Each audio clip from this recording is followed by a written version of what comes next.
Hello achievers, how are you? Today we will learn chapter 5 Air and Atmosphere class 6 Chemistry.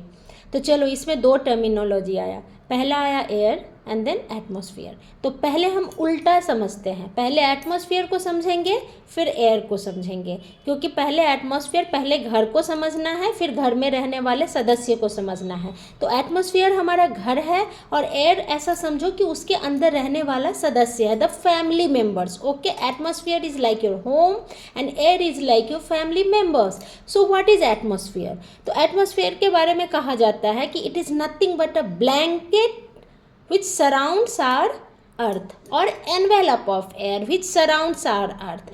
इसका मतलब क्या है, जो हमारा अर्थ है जहाँ हम रहते हैं उसको एक मोटा सा ब्लैंकेट जैसा है जिसने उसे कवर करके रखा है चारों दिशाओं से, उसे क्या कहते हैं? एटमॉस्फेयर कहते हैं। ये कितना मोटा ब्लैंकेट है? You know, up to 200 kilometre बोला जाता है। ओके, तो the blanket of earth or the envelope of air which surrounds space, surrounds earth is called atmosphere। अब ये ब्लैंकेट किस चीज़ का रहता है?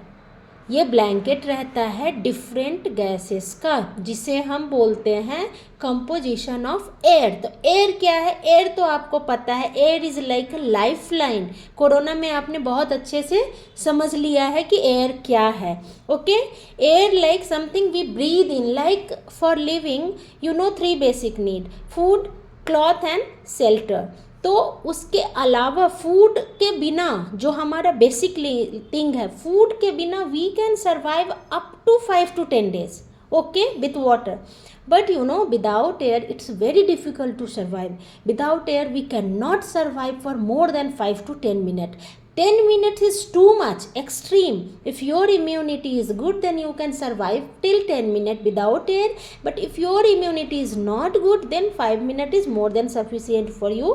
Okay, so air is something very important for us, means something like, that's why I called it as a lifeline। lifeline, air is nothing but lifeline। तो ये lifeline बना किस चीज़ का होता है? ये lifeline में ऐसा क्या है भाई? देखो, हमें जीने के लिए तो ऑक्सीजन चाहिए, लेकिन जैसे आपके घर में आपकी फेवरेट मम्मी है तो सिर्फ मम्मी ही नहीं रहती है, मम्मी के साथ और भी फैमिली मेम्बर रहते हैं। वैसे ही एटमॉस्फेयर का जो घर है उसमें कौन कौन रहते हैं? तो उसमें भैया रहते हैं नाइट्रोजन, ऑक्सीजन, कार्बन डाइऑक्साइड और बहुत सारे अदर गैसेस और वाटर वेपर। ओके, तो head of the family is nitrogen. क्यों हेड ऑफ द फैमिली है? क्योंकि ये बहुत ज़्यादा अमाउंट में पाए जाते हैं, 78%।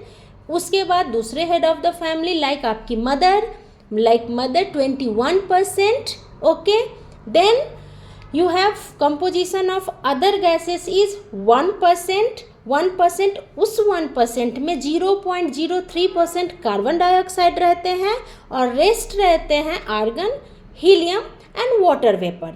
तो समझ में आ गया भैया, 78%, 21% and 1%। This is the composition of air. Okay, जो सारे गैसेस इंपॉर्टेंट है, ऑक्सीजन हमारे लिए इंपॉर्टेंट है, तो वैसे ही दूसरे गैस दूसरे चीज़ के लिए ज़रूरी है। ऐसा नहीं है कि सिर्फ oxygen is important, everything is important for other things. तो हमें सबके बारे में पढ़ना है, तो मैं छोटा छोटा वीडियो बना के आपको बताऊंगी। तो आपने कंपोजिशन ऑफ एयर को समझा। अब अगले वीडियो में इसका एक एक गैस के बारे में हम डिटेल्ड में पढ़ेंगे, ठीक है? तब तक आप लोग अपना ध्यान रखिएगा और मुझे सुनते रहिएगा। Bye bye.